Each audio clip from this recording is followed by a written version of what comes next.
welcome to every movie I've ever seen. This is a special Flashback February edition where throughout the month of February I'm going to be talking about movies on the anniversary of the day they were released. The movie that I'm going to be talking about today is The Prodigy. That's going to be the only time I say the title of this movie because apparently that's a word that I struggle with. This is my third time starting this beginning, and yeah.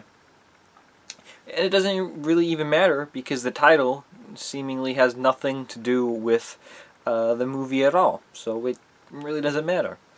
But this movie was, of course, released February 8th, 2019, so this is now 2 years old. It's a horror movie about some kid who's, kind of creepy, and the mom's starting to suspect things. The movie's fine for what it's worth. The kid is young Georgie from It Chapter 1, or just Georgie, because there's not like an older Georgie, spoiler alert. And the mom she's the blonde girl from the prison Netflix TV show. She always looks like she's 5 seconds away from having a mental breakdown. And Colm Feore is in it. The guy he played a villain in Revolution, and he was the father guy in Umbrella Academy, and I think he was also maybe gonna be Vulture in Amazing Spider-Man. I don't know if I think they were setting up they were definitely setting up Vulture because they had like a Sinister Six thing going on, and the Sinister Six was gonna be like Green Goblin, Rhino, Vulture, and Doc Ock. I don't remember if they had anything else going for Sinister Six, but that's kind of where they were heading. I mean, Sony has always wanted to do Sinister Six for some reason. I don't see why. I feel like even with back when they were doing the Raimi Spider-Man movies, they still kind of wanted to head towards Sinister Six.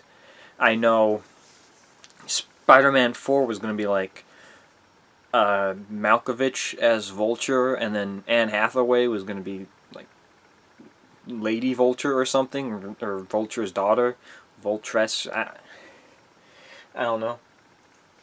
I guess that's what Sam Raimi wanted to do. I would think logically Spider-Man 4 would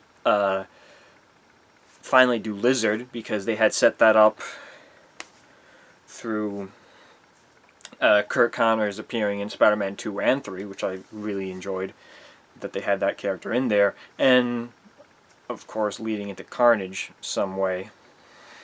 That seemed logical from where the movie was going.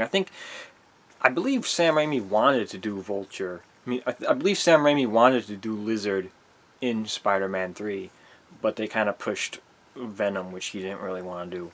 One of the problems with Spider-Man 3. But anyway, talking about this movie in particular, like I said, it was it's a modern day horror movie, so it's going to have the same problems you would find in any modern day horror movie. Not all that scary.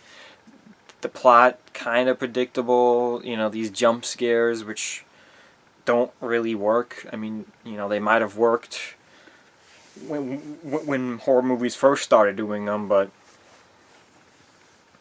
I don't know. It's just jump scares are really more like are really done more by like the director or the cinematography or something.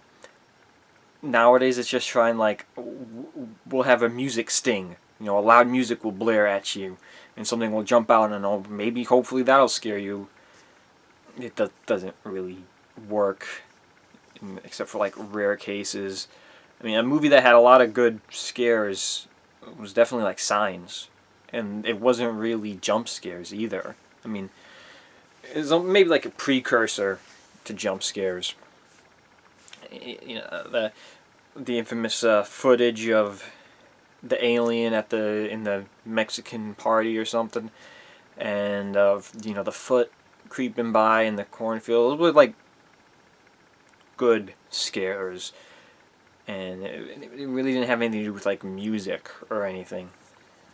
Just like, I don't know, setting, tone, cinematography, whatever. Signs is a very good movie, extremely underrated. And there's not much to say about this movie, honestly. It it was interesting. It had a potential to go a little dark, and that like had me interested. Like, oh wow, they could kind of go a little dark with this. This would be interesting if they, but of course they didn't. They didn't go dark. They nearly went there. I'm not gonna say too much about this because it's a relatively new movie. 2019 isn't all that new. I mean, it basically came out last year because nothing came out in 2020, so you can just be like 2019, 2021. It was a year ago, honestly, movie-wise, because like 5 movies came out last year that actually matter. So they had the potential to sort of go dark, but they didn't. So that kind of leaves a sour taste, where if they had done a certain thing that, blonde mental breakdown lady, if she had done which I thought was going to happen throughout the movie, like, oh, I think they might do this, and that would be interesting because that's pretty dark. And then they're like, and then they tease that, they set that up, and like, oh, she's about to do this. Nope, she doesn't do it. Disappointing. It seems like it's a trend that I'm seeing with some of these 2019 movies or even 2020 movies. I'm really let down by the endings. There was some movie recently with Sam Worthington. I think he like. It was like he was in a hospital and he brought his wife to the hospital, but the hospital said that he didn't have a wife, and they were like messing with his mind, and he wanted to like, find his wife. That had a extremely disappointing ending. And then there was another movie, which I watched basically just like on the premise alone. It was something along the lines of a guy like killed everybody that came within like 50 feet of him or something. And that was an interesting premise, and then a very disappointing ending. That was kind of like a trend of just movies that weren't all that special, but could have at least ended right, but then were like became very disappointing just based on a disappointing ending. But it's wasted potential, honestly. I mean, the story itself is an interesting little take on it. I'm sure it's not anything special. These modern day horror movies aren't really anything special all that much, but yeah.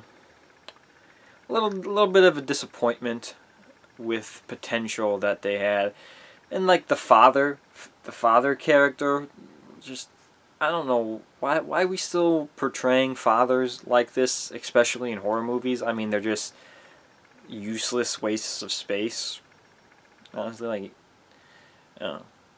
I guess the focus needs to be on the mother, but you can't have the focus be on the mother without ruining the father as a character. Come on, guys. Do better.